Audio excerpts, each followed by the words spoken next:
The human species has never built anything alone. We did not invent calculus. We did not develop psychiatric modalities.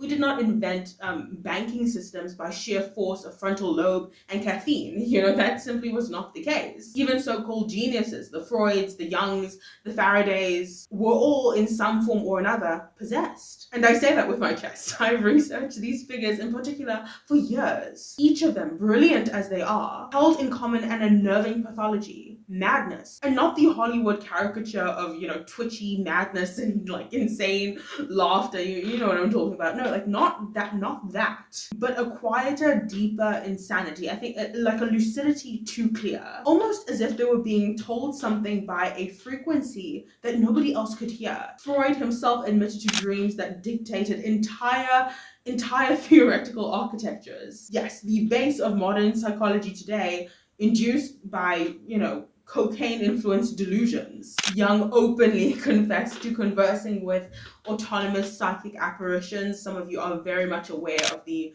really haunting story of Jung's demon, Philemon. And the Red Book itself is less a diary than a transcript of possession, which is part of the reason why you will never see me anyway defending these men. Not because I think that they were crazy, but because I'm not stupid enough to not believe them. I mean, why did Giambattista della Porta, he was this Italian polymath, but he confessed openly that his theorems were delivered to him by spirits of the quote-unquote invisible college. There's another guy, he was an English, he was an Indian mathematician, Srinivasa. He also credited his vast and uncannily accurate equations to the goddess Namakiri, who he claimed, quote, wrote the formulas on his tongue in blood. And this is not the only one. There's another one.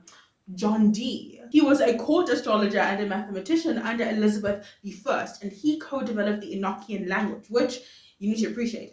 So the Enochian language is a lexicon allegedly said to be inspired by intelligent angelic inspiration. But the thing about the Enochian language is that it is the precursor to modern cryptography. This is,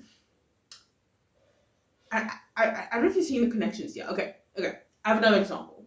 Hitler himself, guys. Even Hitler, in all of his inexcusable derangement, he openly professed that his obsession with Aryan supremacy, esoteric bloodlines, and Nordic technology was revealed to him through trance-like spiritual experiences.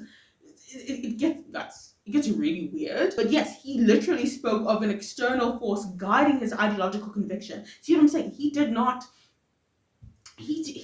not just come up with this with the hatred that he had. I believe that he received his hatred. Now, you can call that psychosis, mythology, or delusion, but what you cannot do is pretend that conviction of such a severe magnitude emerges from reason alone, because here's the thing.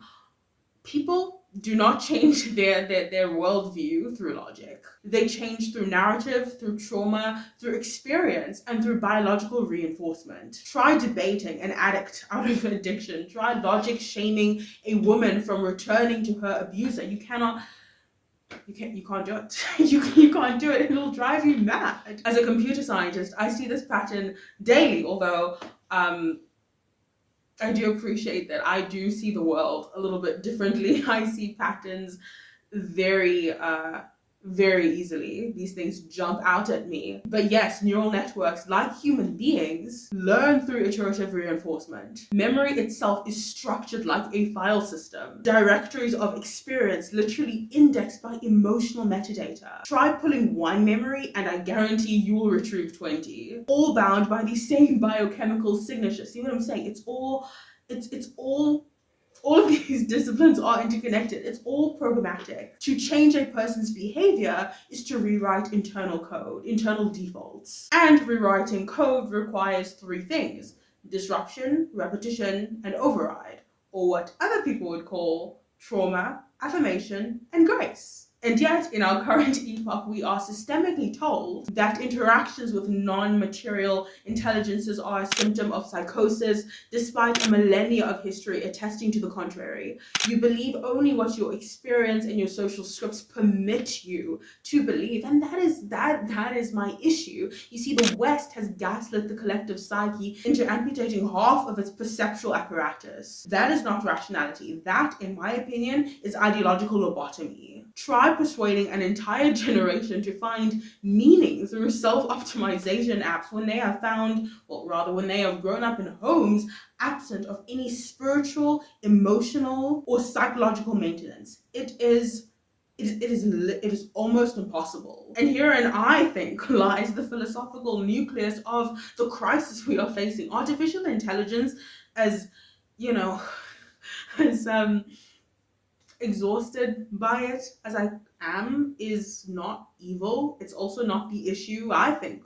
Okay, I think the issue is that we believe it is the most intelligent, the most emotionally accessible, and the most non-judgmental entity that we can access. And we love it, not because it is smarter than us, but because it speaks to us in ways that are predictable, right? That are non-abandoning and strategically affirming. We can train it to like us. We can coerce it to mirror our beliefs. We can cut it off literally mid-sentence if it says too much, or if it doesn't have the right tone. It is the perfect machine for a narcissistic age. So no wonder people are outsourcing their intimacy. No wonder men are falling in love with AI girlfriends. No wonder women are using LLMs as their, as their counterfeit therapists. No wonder, and also not getting any better because of it. But yeah, no wonder students are asking ChatGPT to quote unquote read their soul through their essays. It's so,